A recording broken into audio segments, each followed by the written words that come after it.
आप सभी को नमस्कार। कल की वीडियो में हमने इतिहास सीरीज को शुरू किया था और उसमें हमने इतिहास को 3 भागों में बांटा था, जिसमें प्रागैतिहासिक काल, आद्य ऐतिहासिक काल और ऐतिहासिक काल था। प्रागैतिहासिक काल का उदाहरण हमने पाषाण को देखा था, जो कि पुरातात्विक साक्ष्यों पर आधारित है। उसका कोई भी लिखित साक्ष्य हमें नहीं मिलता है। तो पाषाण काल को हम प्रागैतिहासिक काल में काउंट करते हैं, जिसका समय 25 लाख ईसा पूर्व से लेके और 3000 ईसा पूर्व तक मानते हैं। उसके बाद आधा ऐतिहासिक काल था, जिसके लिखित साक्ष्य मिलते हैं लेकिन उनको पढ़ा नहीं गया है, जैसे सिंधु घाटी सभ्यता।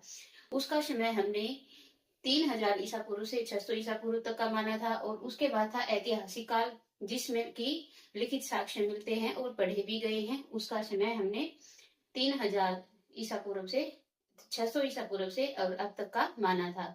तो आज हम शुरू करते हैं पाषाण काल से। पाषाण काल, पाषाण का मतलब है पत्थर। इसको पाषाण काल क्यों कहा गया? क्योंकि पत्थर के औजारों के प्रयोग के कारण ही इसको पाषाण काल कहा गया। जलवायु और औजारों के आधार पर पाषाण काल को 3 भागों में बांटा जाता है। इसमें पूरा पाषाण काल, मध्य पाषाण काल और नव पाषाण काल आता है। तो एक बार इनको देख लेते हैं। पूरा पाषाण काल के अंदर क्या था? इसमें औजार जो थे वो भारी थे, बड़े और बेडोल होते थे, क्योंकि मनुष्य की शुरुआत, मानव इतिहास की शुरुआत पाषाण काल से मानी जाती है। तो मनुष्य में इतनी अधिक थिंकिंग पावर नहीं थी। और ये जो समय था पूरा पाषाण काल, इसको प्लीस्टोसीन युग में काउंट किया जाता है। प्लीस्टोसीन मतलब ये हिम युग का समय था। पूरा पाषाण जो पूरा पूरा पाषाण काल है, उसमें हिम युग चल रहा था। और हिमयुग का मतलब है कि पूरी पृथ्वी हिम से, बर्फ से ढकी हुई थी। इसको हम क्या मानते हैं? ये जो पूरा पाषाण काल है, ये प्लीस्टोसीन युग, प्लीस्टोसीन। उसके बाद जो मध्य पाषाण और नव पाषाण काल है, इसमें क्या हो गया था? इसको होलोस्टीन या अभी नूतन काल में काउंट करते हैं। पूरा पाषाण काल में औजार कैसे थे? ये भारी थे, बड़े थे और बेडोल थे। और जलवायु जो है अत्यंत ठंडी थी, क्योंकि हिमयुग चल रहा था। कोई भी घास, पेड़ पौधे नहीं उग सकते थे। और इसी कारण से मनुष्य जो था वो शिकारी था। वो पशुओं का शिकार करता था। वो खाना बदोश था, यानी भोजन की तलाश में एक जगह से दूसरी जगह पे जाता रहता था। और जो मध्य पाषाण काल है, अब क्योंकि इसमें हिमयुग चल रहा था, यहाँ से जो है बर्फ पिघलनी शुरू हो गई थी मध्य पाषाण काल से। तो मनुष्य के जो औजार है और जो जलवायु है, उसके कारण मनुष्य की जीवन शैली में भी परिवर्तन हमने इसमें देखने को मिला। मध्य पाषाण काल में क्या हो गया था?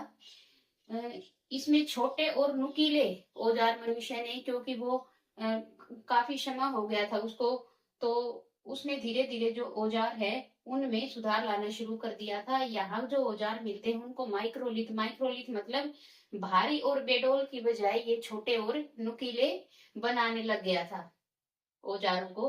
अब यहाँ पे गर्मा, क्योंकि बर्फ पिघलनी शुरू हो गई थी, गर्मा हटानी शुरू हो गई। और इस कारण से धीरे धीरे घास उगनी भी स्टार्ट हो गई थी, घास के मैदान बनने शुरू हो गए थे।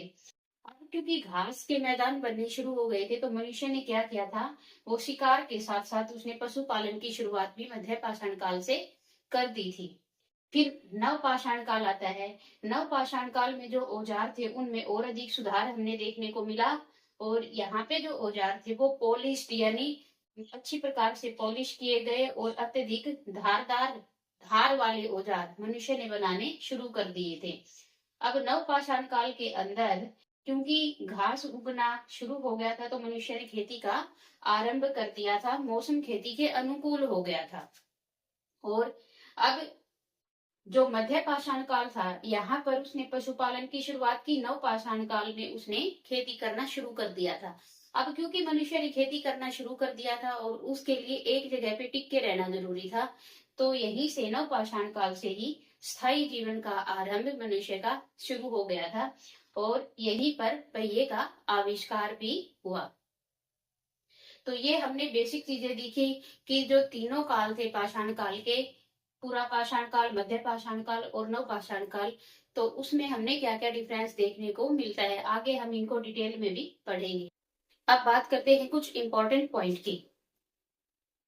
1836 में सीजे थॉमसन ने सबसे पहले त्रिकोणीय संस्कृति दी।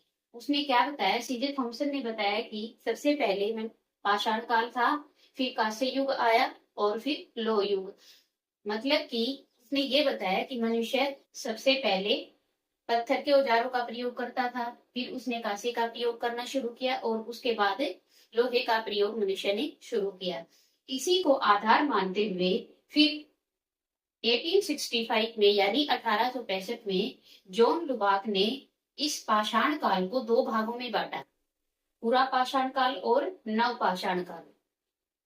अर्थात पहले जो पाषाण काल था उसको तीन भागों में नहीं बांटा गया था, जॉन लुबाक ने उसको दो ही भागों में बांटा था, पूरा पाषाण काल और नव पाषाण काल।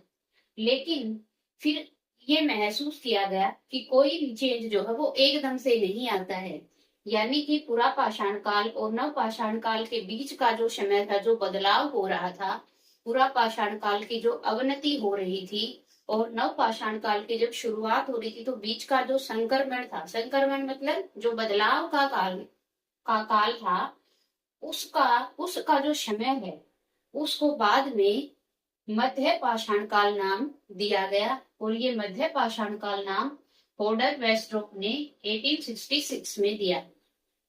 तो हम याद रखेंगे कि जॉन लुबाक ने पाषाण काल को दो ही भागों में बांटा था, पूरा पाषाण और नव पाषाण काल।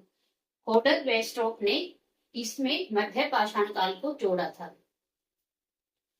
पूरा पाषाण काल की जब खुदाई की गई तो उसमें परत दर परत तीन परतें पाई गई।